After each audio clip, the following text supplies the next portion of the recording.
And we are live. Hello, ladies and gentlemen. Welcome to the show, The Truth About Inner Game. And I'm joined by King Cole, and King Cole is joined by me because it's going out to both of the channels at the same time. How are you doing, sir? You good? I'm good. How are you, Troy? Yeah, really good, really good. And you were just saying before we came on air that it's a bit of a celebration for you today. Yeah, I just reached 500 subs, so it's kind of a good. Thank you everyone for supporting. Excellent. Yeah. That is good stuff. That's good stuff, man. It's really cool because it takes a long time to build these things up, and people don't realize, how much work it takes to really build a channel. I mean, we see some people obviously fresh and fit, built very quickly, got massive very quickly, but that's very much the minority. And in most cases, it does take a lot of hard work and graft in order to get the channel up to any size. So, congratulations, man. That's good stuff.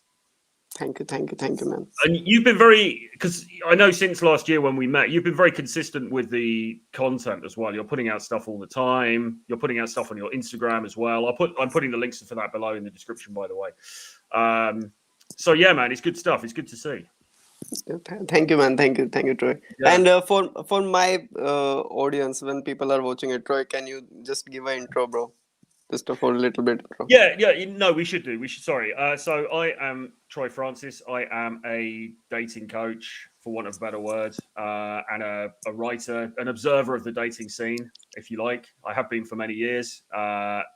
Really fascinated with intergender dynamics, how men and women relate socially and social skills, and how to become a more confident man, basically. Because my story really is I was completely socially incapable as a younger guy.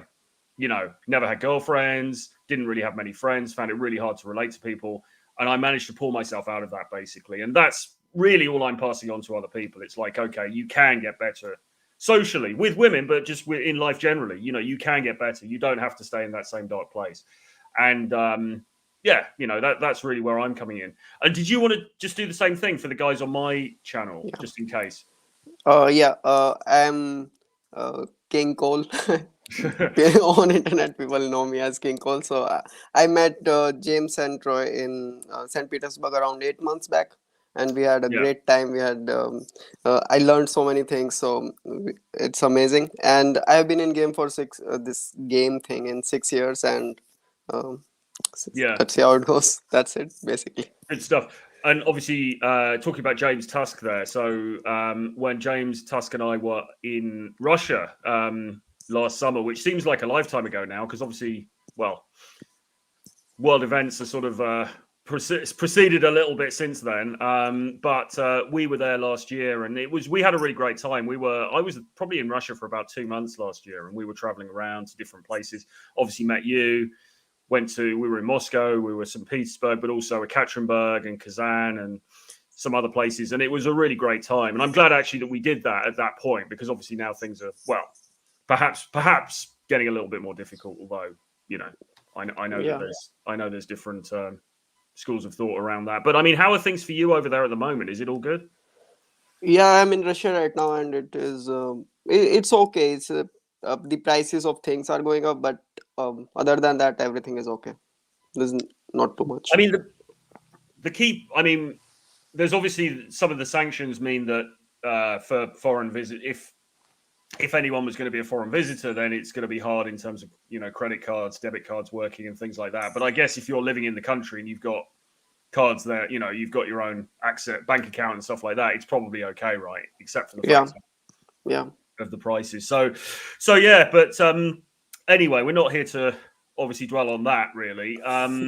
More just to, because the thing was, I was hoping to get over there at some point, probably around now, really, and we were going to meet up and we were going to do some content and stuff. And unfortunately, I think it's going to have to be postponed for the time being because of the situation. But anyway, notwithstanding that.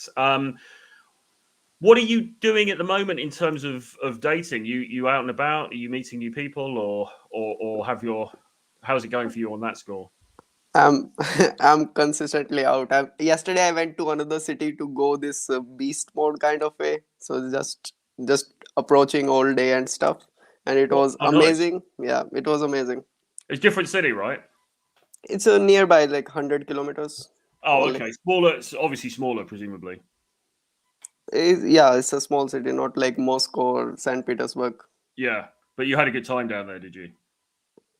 I had good time, but it was a bad day. Just it was super cold and constant rejections and everything. But it was a good time. I met amazing girls. That was Nice, good. nice. Did you get some contact details and things? Yeah, Good, I good did. stuff. Good Yeah, stuff. it was amazing. Good stuff. Well, I mean, we called this stream. We had a debate about what we were going to talk about, and we called the stream in the end. Well, I've called it on my channel "The Truth About Inner Game." I think maybe you've made a different title. I just Um, made it inner game. We can yeah, talk yeah. about inner So game. yeah, cool. So we've said inner game, but obviously we can talk about. I mean, the way that we met basically was because James and I were teaching daytime approach. You know, we were teaching socializing during the daytime, going up to somebody that you hadn't met and paying a compliment, introducing yourself, and getting to know them that way. Which seems to be a very natural way of getting to know people. By the way, I mean, people think it's this crazy thing, but really, when you compare it to something like Tinder, I mean, Tinder seems to me to be the weird thing. On a screen, swiping through people, it seems really strange. Whereas just going and having a conversation with somebody seems like really authentic to me. Um, but anyway, we were teaching that, and obviously we spent a lot of time going around and practicing that and going out together and stuff. So that was sort of the main thrust of this, really. But behind you kind of got the external skills, haven't you? You've got like, okay, so Yeah. what do I say? When's a good time to approach? Should I, pay her a compliment? Should I don't know, talk about her outfit? What should I, all those practical things. Yeah. When do I ask for a date? When do I ask her for her phone number, etc. But then the other side of the coin is the inner stuff, isn't it? And that's really what we've talked about before, because your inner game, if you like, your psychological resilience seems to me to be second to none in this whole area. Thank you, Troy. It's just that this. I was asking you about this too when you were saying that you went to Moscow and you went to Petersburg. This traveling to different countries and different cities, it really changes your mindset about these things, right? Yeah, it really it does, and I think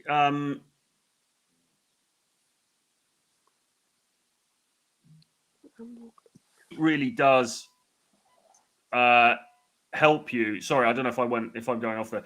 I think it It's really fine. does help you and improve your mindset as a person actually to travel.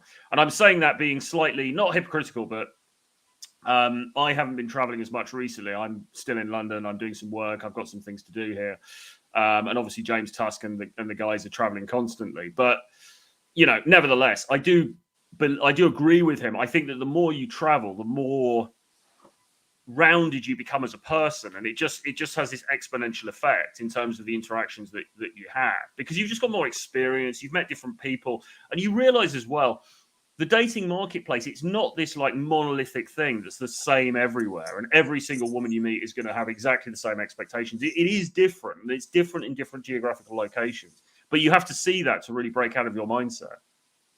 Yeah. But did you notice that even traveling within different cities within Russia, you get a sense of that? Yeah, this thing happened with me because all my life I was in a smaller cities, not that much, not in a village, but in smaller cities. Yeah, And when I started gaming in Russia, this socializing in Russia, I was in a smaller city, but and I thought like I see everybody every day. I will say see the same people every day. There are same girls, and yes, that really if you are a beginner, it really like messes up with your mind, because you're like, if I approach her, she will be like, oh, you did this yesterday with my friend or something like yeah, this.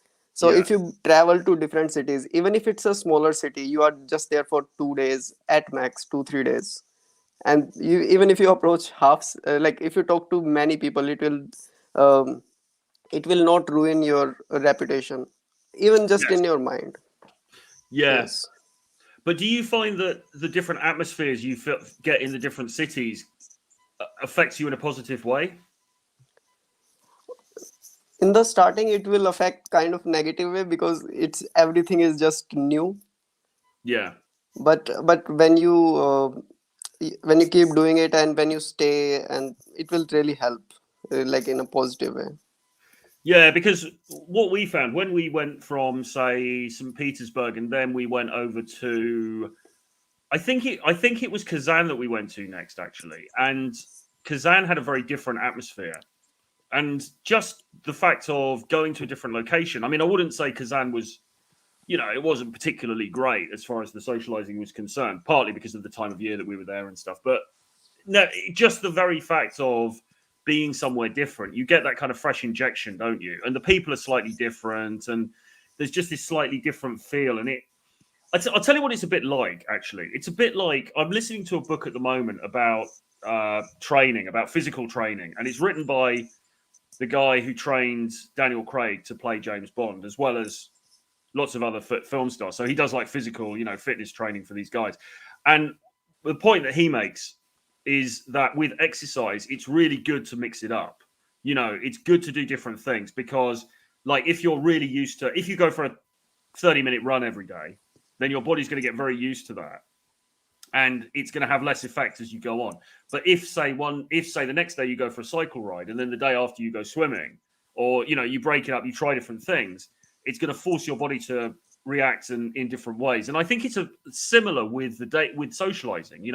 If you're just doing the same thing, if you're just walking up and down the same street every day, or every time you go out, or you're going to the same club or bar or whatever, then you're not really stretching yourself. Whereas the more different situations you put yourself in, the more it kind of just stretches you, and it forces you to be creative. Yeah, yeah. And it's not just with the socializing, other things come up. When you go to a different city or different country, problems with travel comes up, problems with your logistics. Like you can't, there are sometimes, when I went to Petersburg, I had problem with my hotel owner. She was asking for more money. So Oh, this right. type of stuff, it just, uh, how to say it, your mind becomes stronger because of it. Because you are Yeah. continuously facing these problems and going through it. Yeah, dealing with things and then finding solutions, which I think is, Yeah, like you say, it gives you a certain ability to handle. Because you really, with social skills and dating, you've got to be able to handle whatever gets thrown at you, haven't you? There's going to be logistical problems. There's going to be like issues. There's going to be like, oh, I can't meet you now, but I can meet you in 2 hours' time, or stuff's always going to keep coming up, and you've got to be able to handle it and roll with the punches, I think. And so the travel really helps you with that because you're forced to become more sort of flexible, I suppose, right? yeah, yeah. Also, the other thing is this exercising, gym really helps in Yeah, inner game, in developing this yeah, inner game.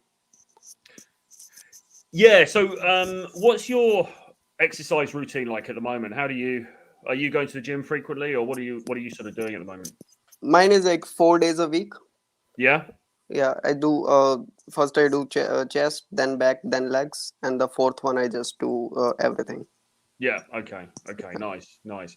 And when do you do that? What sort of time of day? In the morning or evening, or does it vary? It's mostly in the evening, around 9. Okay, okay.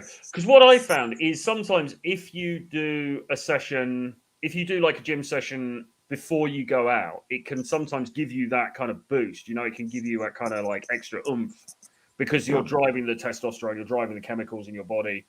Um, so in that sense, it can have a very direct effect on your the way that you come across to people. yeah.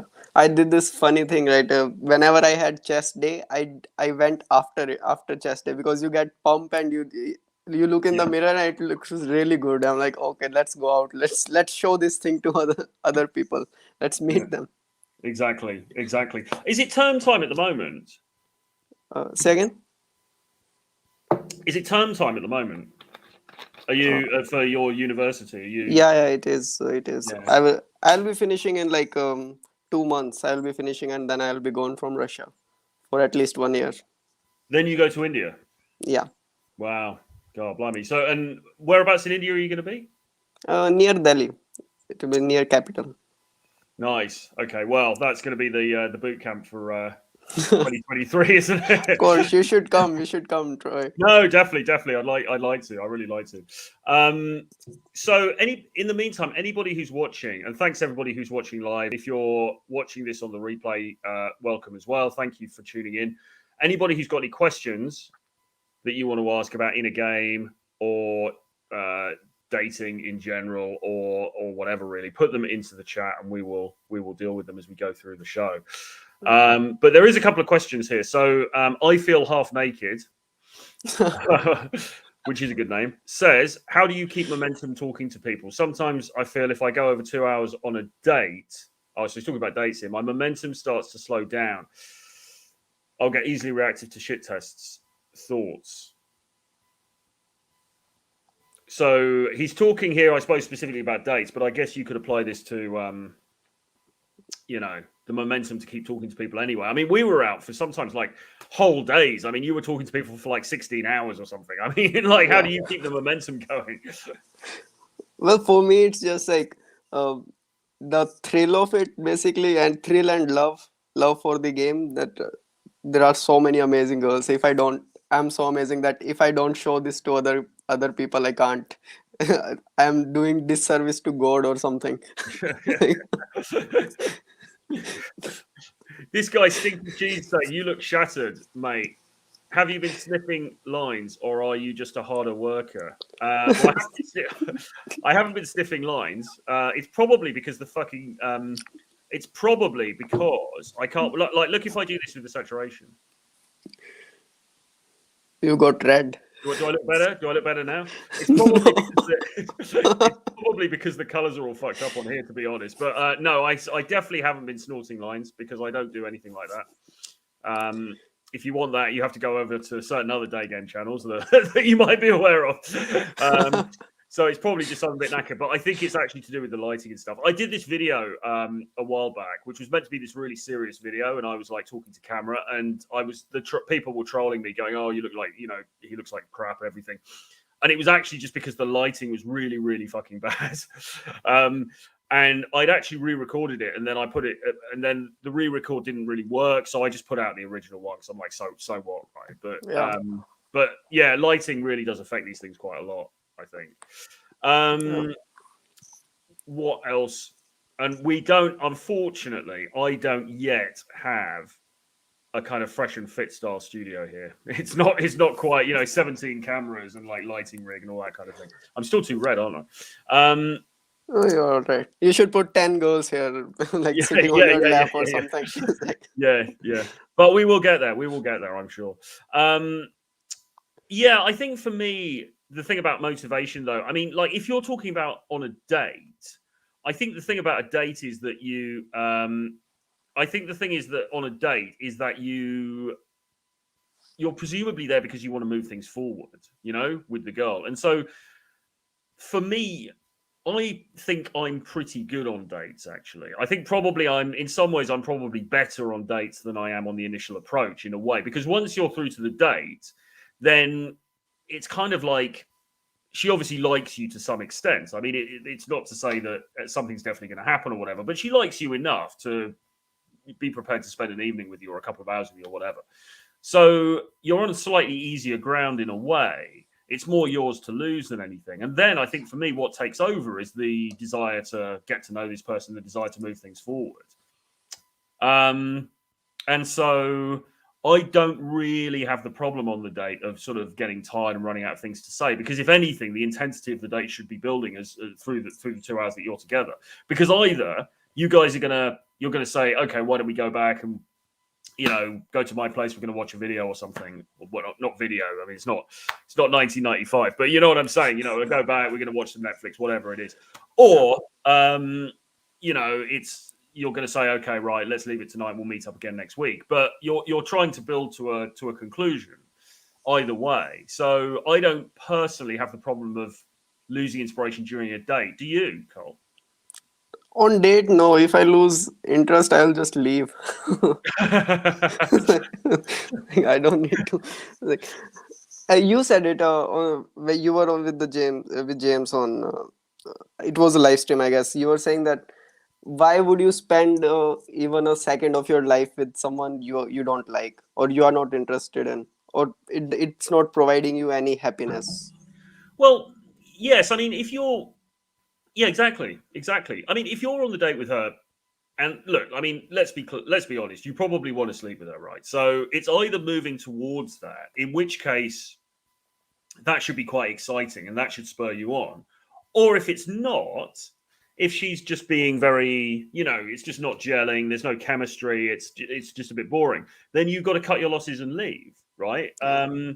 So either way, it shouldn't really be a problem. What I could see, I thought before I read the question properly, I thought he was going to say, well, how do you keep the momentum going, if you're out socializing, you're going and talking to lots of people. And in that scenario, I would say the same thing. I think for me, what keeps the motivation going is thinking, well, look, something could happen here. I could meet somebody really amazing, and that inspires me to carry on. So I Yeah. think with all of these things, it's got to be down to your why, hasn't it? It's got to be down to is your why strong enough? It's going to see you through. Yeah. Also, for some people, it's like in the starting, it happened with me too, that rejections, getting many rejections, it can kill the momentum too. It can kill the vibe and it can kill the energy. What's that? Too many rejections. Yeah, too many rejections. And the way I dealt with it, I just uh, some people give advice that you can just think about it, that it's just funny. Some after some time it just becomes funny that it, they are finding new ways to reject you or something. Yeah, there's a really interesting quote about that I actually put in the back of this book that I did, Approach Her Like Chad. I might even have it actually. Let me see if I can find the quote.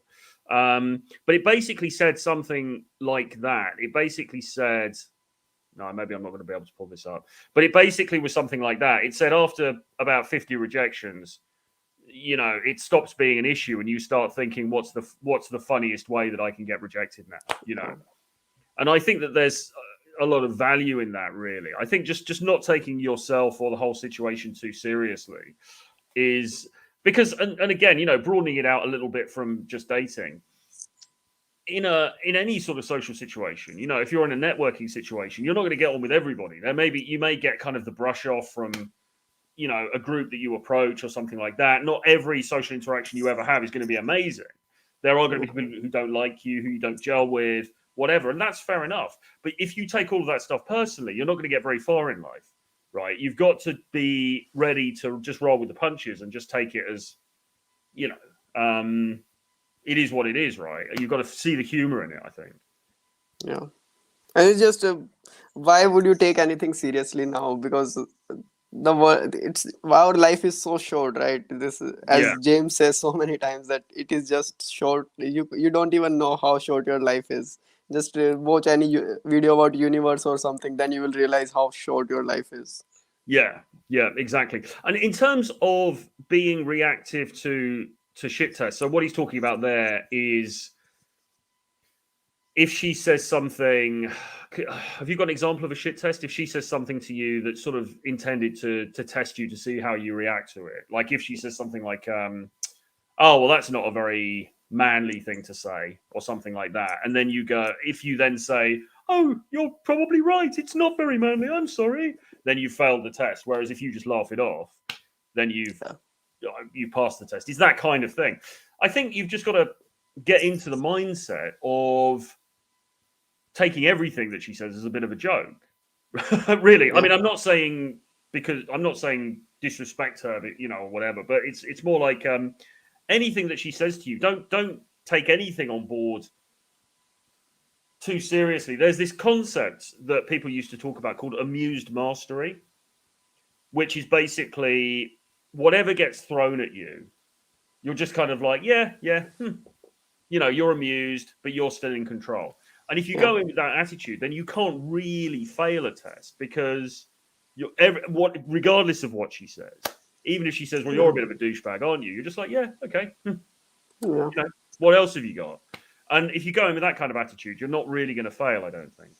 Yeah. And it just is for people who will just misquote it, that it takes hard it takes resilience to convert this to a fun, because when you are getting rejected or when someone is insulting you or saying these hateful things, um, uh, uh, it's not easy to keep your cool. You have to be you have to be somewhat resilient about it, that okay, it doesn't matter that much. Yeah. Well, on an intellectual level, you have to remember that one person, or even not even one person, even a group of people's thoughts about you are not what everybody thinks, and it's irrelevant. So okay, you get rejected by one girl. Well, that's definitely statistically irrelevant. It doesn't matter basically what, even if she's the most beautiful woman you've ever seen, and you walk up to her and she says, "Well, you're ugly, piss off." It doesn't really matter because that's only one person's opinion. But even if there's a group of 10 girls and they all say the same thing, it still doesn't matter, because the world is such a huge place, and you could apply that to online criticism, for example. Even if you have a group of people who are criticizing you online, it doesn't really matter because that's only one small group. The wider range of people aren't thinking that same way. So I think you've got to put it into logically. You've got to just look at it and put it into perspective in your own mind, and try and remember that when you're out there in the field.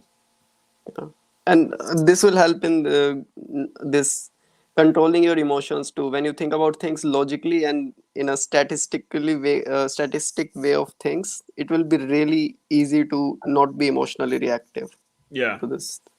Yeah. Well, it's a bit like online. I mean, people always, when people are trolled, when people get criticism online, they always end up making more money. Like all the people that I know who have YouTube channels or they've got some sort of social media and they're making income from the social media. When they get people trolling them, when they get people making criticisms and making video, whatever, making content about them, it always drives more traffic to them. They always end up making more money. I mean, John MLD is a great example of somebody who got, quite a lot of trolling. Well, he always gets it, but, quite a lot of trolling last year. And he made a lot more money as a result. So, you've got to think about the knock-on effect of people's behavior. I mean, that's sort of in a wider social context, I suppose. I mean, for dating, it doesn't apply in the same way, because if you get blown out by 10 girls in the club, then it's going to lower your value. But just in a broader sense, I suppose the point is that people's opinions don't really matter, and in some ways it can be beneficial. I mean, the good thing about rejection in the dating scene is that it toughens you up, because if you go out, I mean, I used to think this all the time. I used to go out, do a lot of nighttime, socializing and game and stuff. Go out at night and you approach somebody and you get a really, really harsh rejection at the beginning of the night. Actually, in a way, that's kind of good, because what it means is that the worst thing has already happened. The worst thing that because you're sitting at home thinking, oh my God, if I go out and I get rejected by somebody, oh my God, it's going to be so terrible. When it's actually happened, you're like, okay, well, I'm at ground zero. The worst thing I imagined has already happened. It can't get any worse than this. I might as well just carry on. And that's when you start to pick up momentum. Yeah, I agree. There's this question. Yeah, we've got a few more people asking stuff. So River Green says, would you recommend building yourself up during your 20s and then traveling in your 30s to maximize SMV?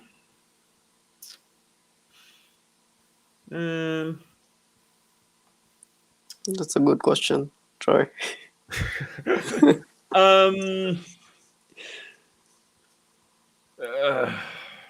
I don't know, really. I think you probably, yes. I mean, I think if you were Rich Cooper, if we were Rich Cooper on this stream, we'd be saying, yeah, man, do the work. Yes. I mean, build yourself up, because what is the most important thing? The most important thing is to have some kind of stability, some kind of income, some kind of career. You want to be making your mark on the world, all of that kind of thing.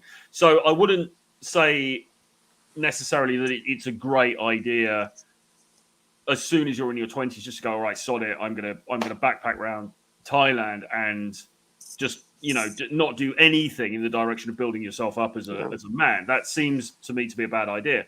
But at the same time, maybe it's possible to do both at the same time, because I know a lot of people who are out on the road, as it were, traveling, and they are operating various businesses, or they are working in sort of remote jobs and things like this. And no, it's not all dating coaches, I know, but most of the people that James comes into contact with, that I've met through James on the road, they're not dating coaches. They're nothing to do with that. They're doing various different things, but they're working remotely, and they spend a lot during the daytime they're working, and then at night maybe they go out and whatever. So you might find a way to do both at the same time, and I think that's totally valid, particularly nowadays.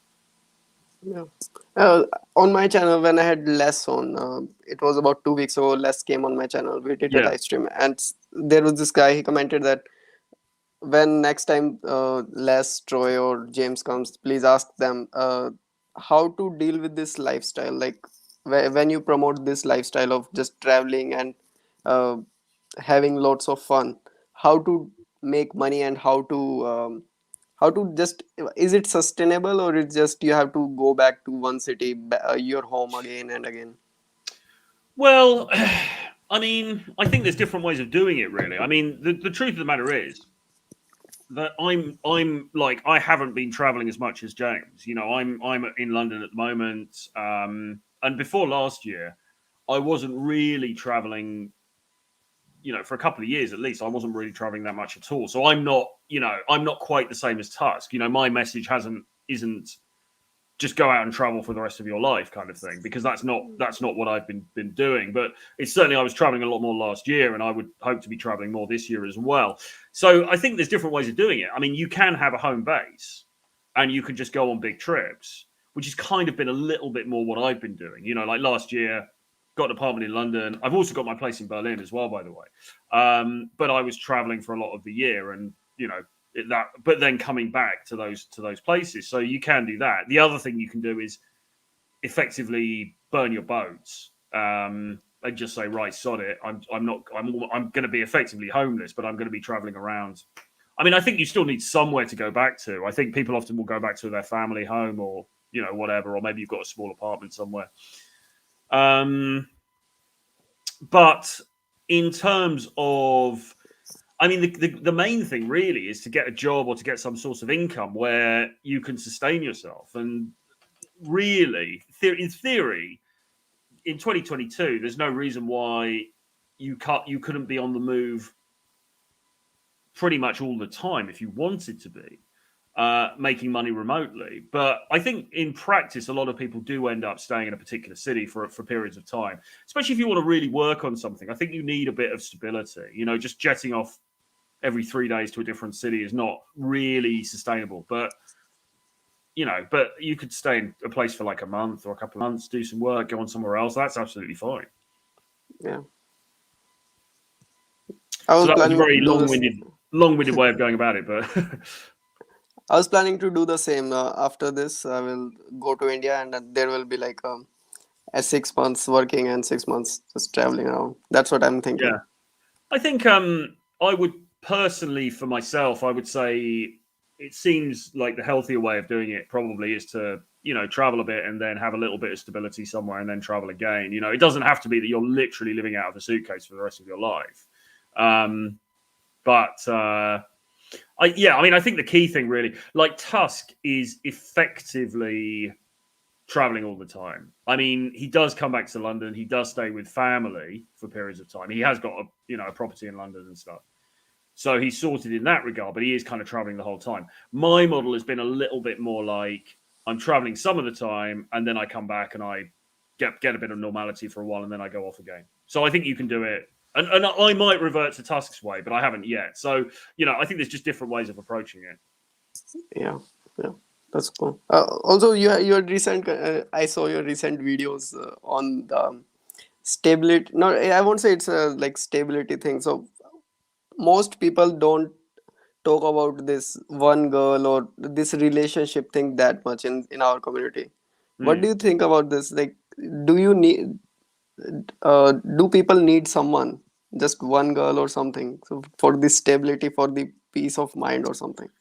Well, I don't know, because the problem with is that even if you're with one person, you can still break up, So, and being in a relationship with, say, one girl, it can be great, and it can be very comforting to have that, to have a partner and stuff. But it's not necessarily for life. It's not guaranteed. Right now, finally, I've got this partner, and that's it. I'm okay forever. Because she could leave you, or she could, or you could fall out of love with each other, or she could cheat on you, or she could, somebody could get ill. I mean, you never know what's going to happen, right? So,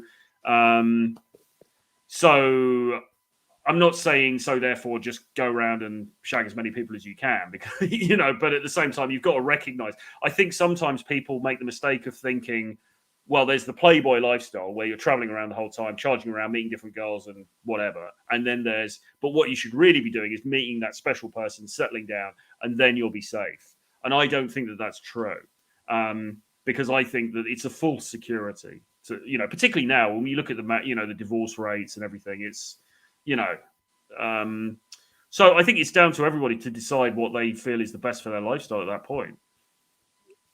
Yeah. And what do you think about, what do you tell people who are obsessed with one girl like this? In past we called it Oneitis, now people call it Oneitis.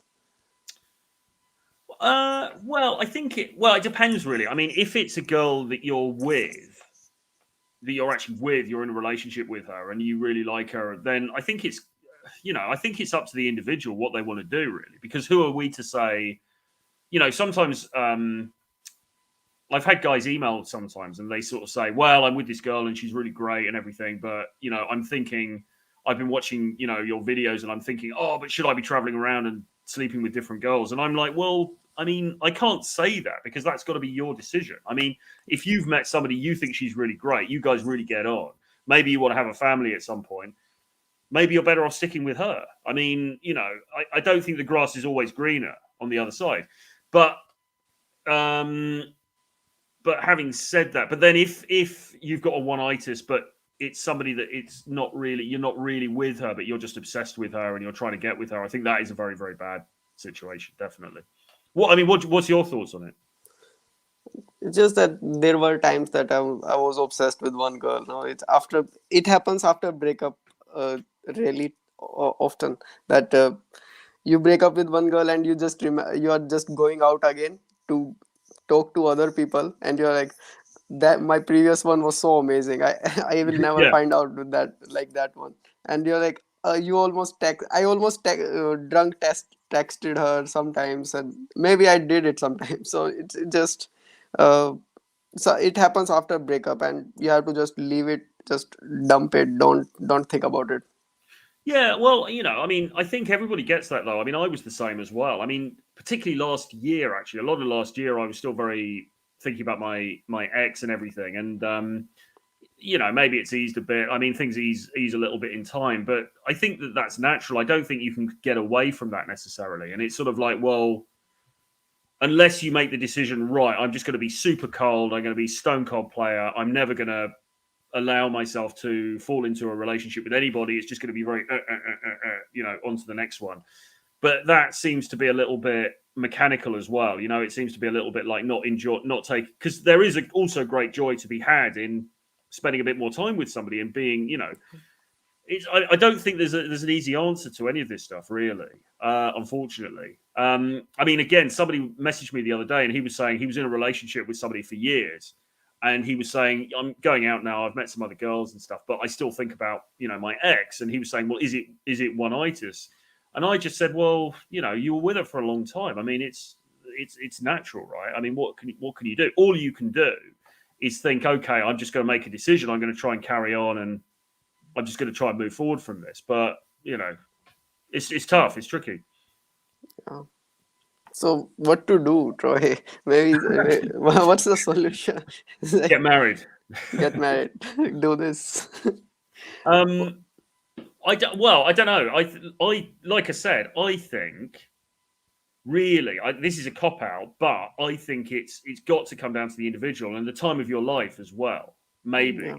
I think if you're 25, should you be getting married and settling down?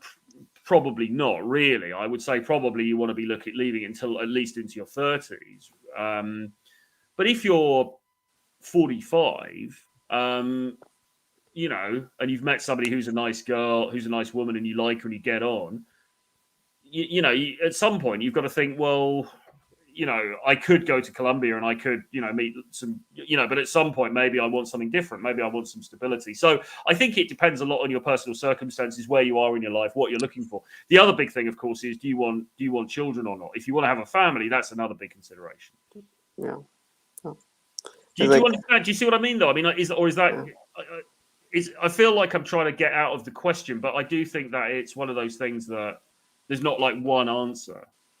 Yeah, it's different for everybody. Depends on so many things. It's like, I mean, I think it's a bit like people would expect us, because we talk about dating and everything. People would expect us to say, "No, bro, just, you know, don't get hung up on one woman. Just get out there and, you know, meet as many different girls as you can and just have a great time." And in some ways, I don't think that's a bad idea. I think that's a great thing to do if that's what you want to do. But I also think that the reality is most people in the end, you know, they do want to. We are programmed, I think, to sort of pair bond. And most of the guys that I know who teach dating or dating coaches and things like that, often they have got girlfriends, or even if they're not like girlfriends, like living together and things like that, they've still got certain women that they're more close with than others, and that can go on for many years sometimes. So, you know, I think there's an illusion. You see stuff on YouTube and you think, oh, I just want to live this completely like James Bond lifestyle. And I'm not sure anyone's entirely living that, really. Yeah. It's just you met with this thing, you meet so many amazing girls that it's very hard to not get into a relationship. And it's like, it's just so many amazing girls. And I have this thing, right, that whenever I think about marriage, that if I'm getting married someday in future, I will see your or James' story on Instagram, and I'm like, fuck, I'm not doing it. They are in Colombia. Let's go there. No, I agree. I mean, you know, people talk about the soulmate myth. You know, is that there's just this one person out there for me, and when I meet her, that's it, and whatever. And obviously, that's not true. I think most people probably know that deep down. It's not really true. You know, you can meet certain people and you gel with them more and you have more of a bond with them. But the idea that there's just one person out there for you is obviously not true. At the same time, sorry, I've lost my train of thought. I don't think the soulmate thing is true. And you're right that actually you could say, look, there are just so many amazing women out there. There are so many people that you will meet who you will gel with, really attractive, really interesting. They've got different qualities. Why bother to settle down? And I think there is some truth in that, because I think that today, in 2022, I think a guy, as long as you keep yourself in reasonable shape, you know, decent grooming, looking reasonably good, you've got some, you know, a bit of money, whatever, your ability to travel, you probably don't actually need to settle down. You probably don't need to go, okay, right, well, time's ticking on. I'm going to have to find a wife now. I don't think you need to do it. Yeah. You know, I think you could just date for the rest of your life and probably have a really great time and probably be envied by other guys because you're meeting all these different women, having an amazing time. So I definitely think you should do that. You can do that. Whether you should do that, though, is a different thing. And that, I think, is down to the individual. Yeah. How's the dating changed for you all these years you have been doing it, right? Well, I mean, yeah, I mean, you know, it's up and down, really, because I am, you know, I've been in relationships and then I've been not in relationships. You know, now at the moment, I'm not in a relationship, and actually, in many ways, I'm quite happy with that, because the pattern I've tended to have, except for my ex-girlfriend, the pattern I've tended to have is I've sort of hedged my bets a bit. Like there's always been like a main girl who I'm seeing, and then maybe I've been seeing some other people, you know, kind of on the sides as well. That wasn't the case with my ex-girlfriend, but it was certainly the case in the past. But it's actually quite good to be just completely, to not have any ties for a period of time. To have that complete freedom to do what you want. It can be lonely, and you can be like, oh, it'd be nice to be able to snuggle up on the couch with somebody and watch Netflix. But it's also very nice actually just to have certain amount of freedom and autonomy, right? So for me, it's changed. I mean, it hasn't been a continuous line of I've just been doing day game for 20 years and that's it. I've been in relationships. There's times I've been off the market. There's times when I've been more active and more promiscuous. It's just it's just depending what's going on at the time. Yeah. It is. What about you though? I mean, are you kind of very sort of dedicated to being single at the moment, or would you look to? You're not really looking to meet somebody as a girlfriend, are you? Really? Well, I'm open to it. I'm not like I'm not looking for a soulmate, or I'm not looking for like just if a girl says like if a girl says no, I will not like kick her out or something. I give girls some chances, but yeah, it is. I'm open to it. I have had relationships like you too. I'm looking forward to future of more adventure and less marriage.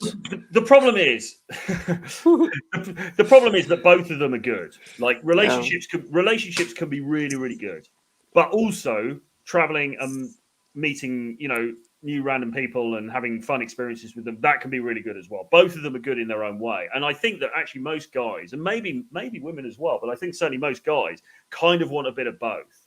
They kind of want the adventure. They want to go out there and have fun and sow their wild oats and stuff, but they also sort of want the security as well.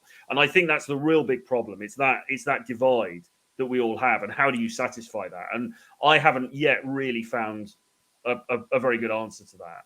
How you can get both at the same time. The only way you can do it really is to have a very understanding girl who's kind of there for you on the end of the phone, but she lets you go off and do your own thing. But how long a woman is going to be prepared for that is another matter. Yeah. We got a few more questions. Hassan is saying, I approached 90 girls, got 2 dates. Are those numbers bad? They are quite low, yes. What would you say, Cole? Yeah, it's low. But 2 dates is bad. What's the number that James says? Like you approach 30 girls, 10 numbers, 2 dates, 5 dates. It's something like this. Yeah, it's 30 approaches. Yeah, I forget the exact numbers, but it's definitely higher. It's definitely higher than that. But the reason for that, it could be any number of reasons, really. It could be something to do with your approach, how you're coming across. It could be to do with the way you look or the way you're presenting yourself. It could also be where you're based. I mean, maybe you're based in a very tough place, and things are working against you. So, it's probably best to drop one of us an email or something if you want to discuss it further. But yes, I mean, 90 approaches and 2 dates is quite low, really, I would say. Yeah. And with those 2 dates, like how are things going with those 2 dates now? It's too much pressure. If you are getting less dates, it's too much pressure. Okay, I have to do this. I will use this technique. I will use this. It's very hard. Yeah. Yeah. I mean, at my height in London, I was going on dates like literally every night of the week. Really, I was going on dates. Getting the dates wasn't much of a problem. The issue then was, is the date going to go anywhere or not? That was the challenge, not the challenging thing. And even then, generally speaking, it would be about 50%. 50% of the dates would lead somewhere, 50% of the dates wouldn't. But it's the other thing is as well. I mean, it'd be interesting to know over what time period he did those approaches. Because if he did the 90 approaches, but it was over 5 years, then maybe he's just got no momentum. Do you know what I mean? Whereas if he did 90 approaches in 1 month, then it might be that he's making some mistakes, or it might be that where he is geographically is not very conducive, or it's something else. So I think just, drop me an email, troy@realtroyfrancis.com if you want to discuss, or you could email Carl, I'm sure. Yeah, there are people who have done 90 approaches in 5 years. No, that's like... Well, yeah, exactly. And if it's the case, if it's like, yeah, well, I've done 90 approaches in a decade, that's probably better than most people. But what it means is that you're not really, probably not really building very much momentum, you know. Yeah. So that would come into it as well. I feel half naked says, do you go for dinner on first dates? I tried to go for 3 venues, coffee, mall, dinner, because lack of her comfort, and I missed the lay because her mood suddenly changed and she said she doesn't feel it. Well, I don't tend to. No, I don't go for dinner on first dates. No. Do you, Cole?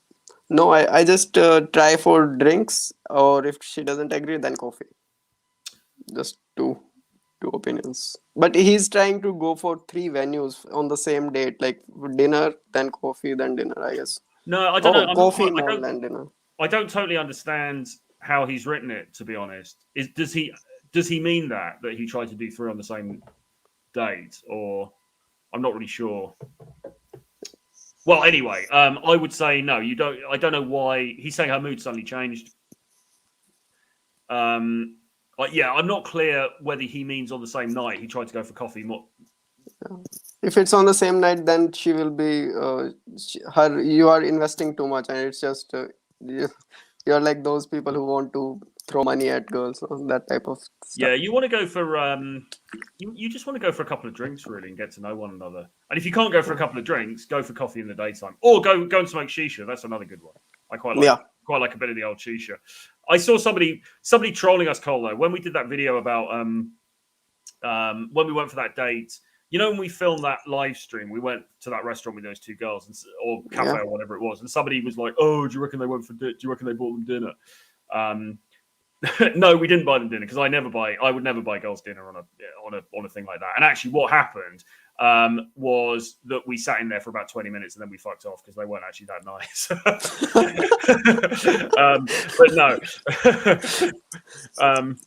But no, I wouldn't. I mean, and it's not even because it's just having dinner with somebody. It's just not very conducive.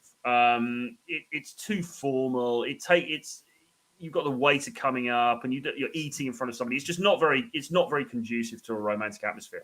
After if you're seeing her, if she's a girlfriend or something, yeah, sure, go and have dinner. It's a nice thing to do, but not on a first date, no, and not even on a second date. I think it's something that maybe if you want to do it, you do it further down the line when you guys are together and you're sleeping together or whatever. Yeah. What else? This is a bigger question. I've stopped drinking, find it hard to escalate. As was used to having a few drinks. Any tips on sober life, mindset, dating? Well, it's a bit of a bigger question, really, to be honest. I mean, you've just got to kind of go for it. I don't think anything changes that much, whether you're drinking or not, to be honest. You've just got to do the same actions and just kind of get used to it. Sober. I mean, I don't think the issue is whether you're drinking or not. I think the issue is more if she feels comfortable drinking, if you're not drinking. It's all things like that get in the way. But I think it's quite a big topic, really. So maybe we'll put that to one side. But it's easy to get around. It's not really a big problem. Rabbit Travel says, I've been in a new city 4 months now and struggling to meet new people in general. This brings scarcity into my sets. Any advice for inner or networking in this sense?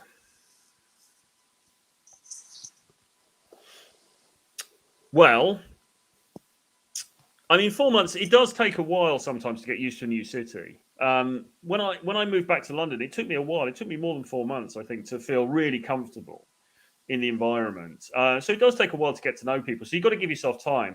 But if you're talking about it from a dating perspective, I mean, you're not saying how many, if you're approaching a lot, if you're getting into many interactions, I would personally just be saying, right, let's max out the approaches. Let's max out the social interactions. Go to as many things as I can, and you should be able to build something up pretty quickly, actually. I mean, the great thing about having this skill set, the great thing about practicing social skills is it means that you ought to be able to go to a new city and pretty quickly start to get to know people and build up, new contacts there.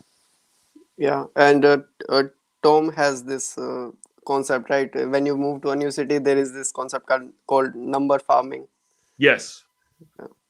Yeah, exactly. So go out and just try as many, interactions as you can and see if you can build something up. Glory says one person will find you ugly, another person finds you hot. No, she's completely shattering the black pill. The black pill audience are just tearing their hair out. Like, no, if one person thinks you're ugly, everybody on the planet thinks you're ugly. You're wrong, Glory. Get off the stream. Yeah. But obviously that's bollocks. What else have we got? You are a privileged white male. Thank you. How much student loan debt do you have in Russia? Is that why they're deporting you? I saw this comment. I'm like, oh,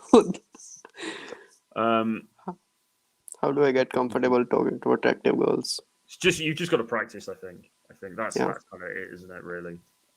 What else do we have? I cannot indulge in your lifestyle. I'm Muslim. God, there's no sleeping with her till marriage.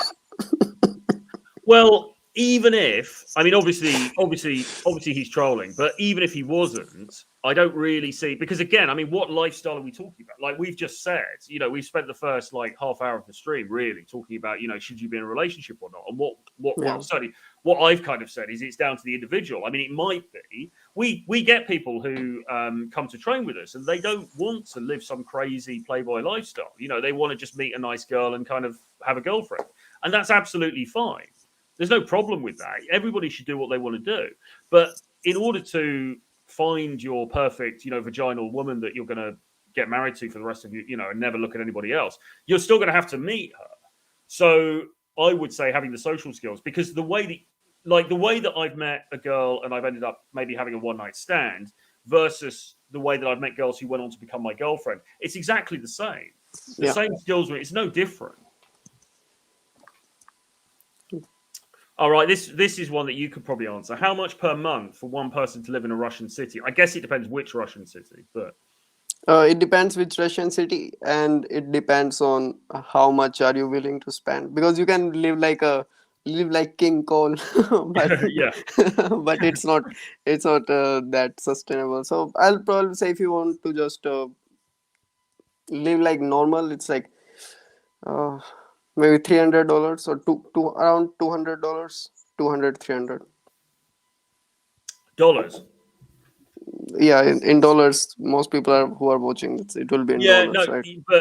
But again, like Moscow would be quite difficult for that, wouldn't it? I would have thought. Yeah, Moscow will be difficult. Moscow and Petersburg too.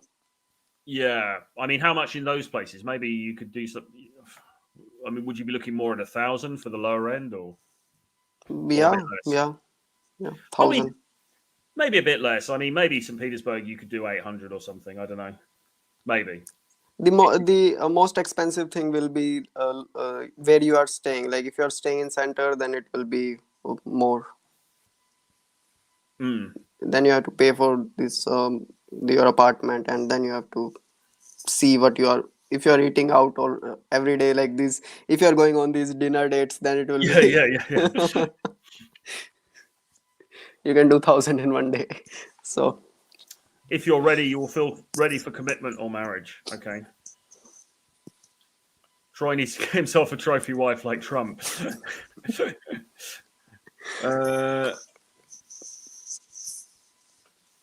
approaches. If you're good, you can get up to 50% dates. That is... No. I think that's a little bit ambitious.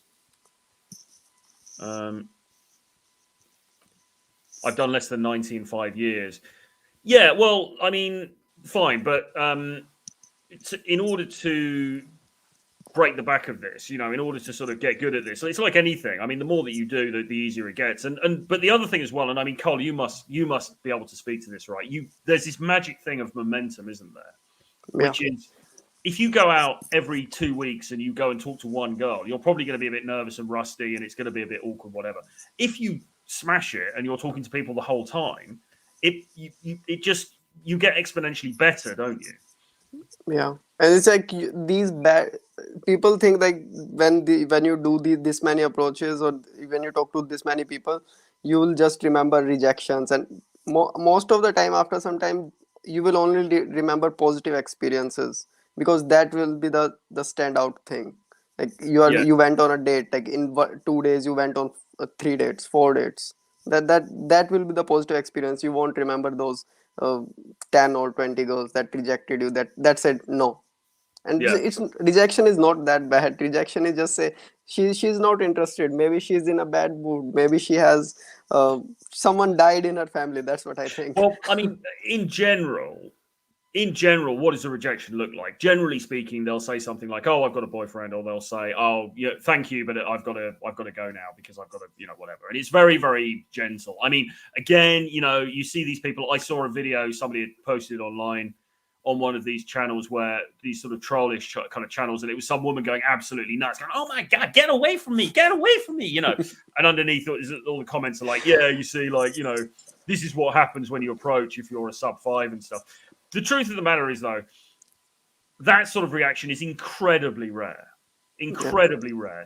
For the most part, when you go and have a conversation with a normal, well-adjusted female, she's not going to react in some crazy way. She'll probably be quite polite. She'll probably say, "Okay, no, it's very nice of you, thank you, but blah blah blah," and that's it.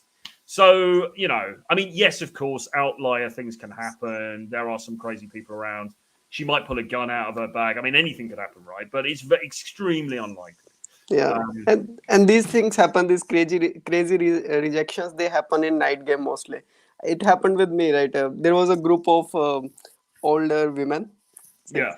older attractive women, and I woke up and one of them was drunk, so she started like, "What do you want?" and what they started like saying some things. So I'm like, okay, I just kept my cool. I started joking, and the other one had an apple, so she was like, "Do you want an apple?" I'm like, I started flirting with her. Like, okay. Yeah. It's all good fun. It's all good fun. Somebody's now trolling the troll. His Ankit, he was present yesterday. Yeah. He was a good guy. Good stuff. Good stuff. All right. Well, look, we've done about an hour now, and I do need Yeah. to head off at some point. But we should do another one of these soon because it's been quite good, and I think we've only really scratched the surface, haven't we? There's a lot more that we could go into. Yeah, of course. We'll do this soon. But what have you got? Have you got anything coming up that the guys should know about, or where they can find you?